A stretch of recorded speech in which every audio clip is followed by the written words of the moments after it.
My 16-year-old daughter refuses to speak to me 6 months after I married my new husband, and my therapist says I need to give her space, but I'm losing my child over finding happiness. David died 3 years ago, sudden heart attack at 42. One moment we were planning our 20th anniversary trip, the next I was a widow with a teenage daughter and no idea how to move forward. The first year was survival, getting out of bed, feeding Emma, making sure she got to school. We grieved together, supported each other, became a unit of two in a way we'd never been before. The second year was slightly easier. We found a rhythm. Emma threw herself into school and soccer. I went back to work. We talked about Dad constantly, keeping his memory alive. His photos covered our walls. We visited his grave every Sunday.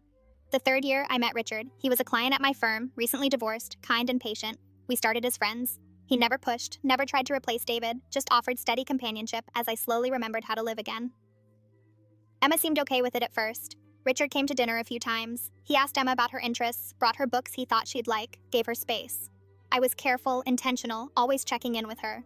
When Richard proposed after 8 months of dating, I said yes. I loved him. Not the same way I loved David, but in a different, quieter way that felt right for this phase of my life. I told Emma over her favorite dinner, "Richard and I are getting married.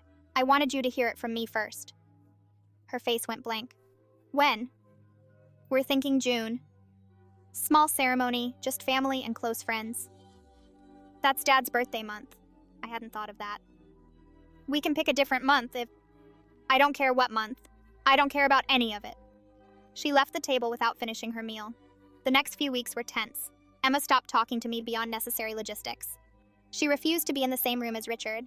When I asked her to be in the wedding, she said, "I'd rather die." My friends told me it was normal teenage resistance. My therapist said Emma needed time to adjust.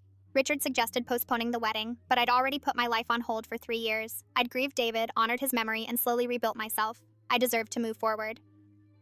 We married in April, a small ceremony at Richard's family home. Emma refused to attend. She stayed with her grandmother, texting me a single message, "Hope you're happy."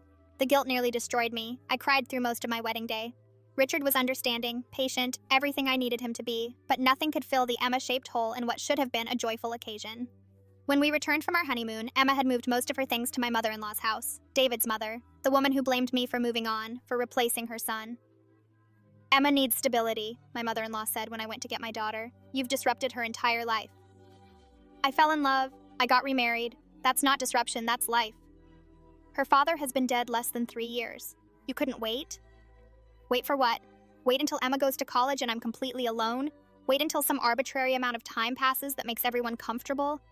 Emma appeared in the doorway. "I'm not coming home. Honey, please. We need to talk about this."